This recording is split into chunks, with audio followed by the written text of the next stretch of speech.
What kinds of on-chain revenue could the hub generate, especially considering that transaction fees on the hub have been reduced by 100 times? Yeah.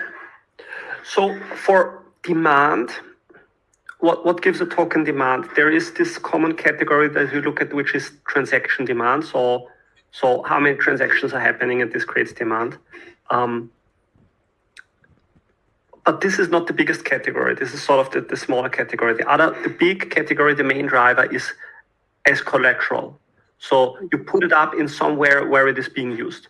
And collateral is sort of a broad category. So what I also mean by that is also liquidity. So basically put it to use in some way. Yeah, you can either spend it and you need to spend it, or you put it to some use.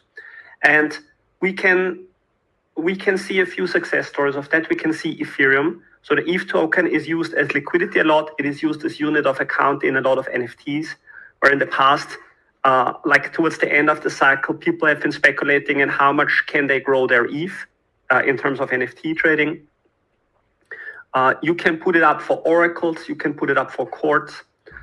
You can put it also up in prediction markets, but there is sort of more of a trend to going towards stablecoins, right?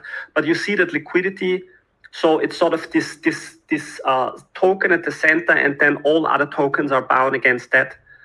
ETH is a very popular unit here.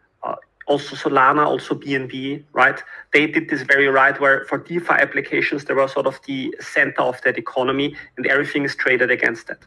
So I think that is a very important thing. And then, so if you look at the current Polkadot strategy, what we see here is the Polkadot stablecoin is going to be issued directly against DOT. Yeah.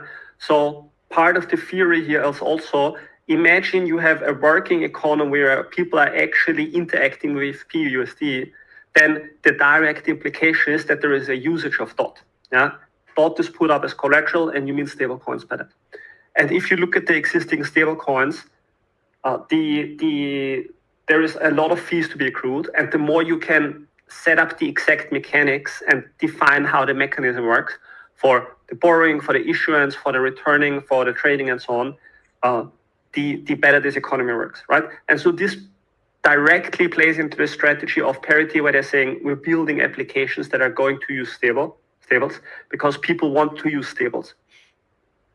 And they for the regular everyday use cases. If I want to go to a prediction market, or if I want to buy NFTs, I would rather denominate in stablecoins. If I buy an insurance, I would rather denominate in stables, right?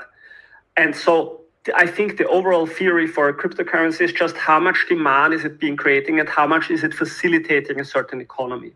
Yeah? And so I think the first and best use cases are being liquidity and providing collateral for a stable coin, and providing collateral for all kinds of other cases. And what I'm really happy about is that Parity is now very intentionally focusing on crafting use cases around that. And then I think it's just about maximizing the growth here and just seeing what works, what doesn't work, and optimizing that, right? So I still think it's a long way to go, but I think Polkadot is there for the long run, and you will see others rise and fall. But you know, there is always a darling of the week or the month or the year, and then they're gone next year, right? And then I don't know, Ripple is having its season every 4 years, whatever. But that is not.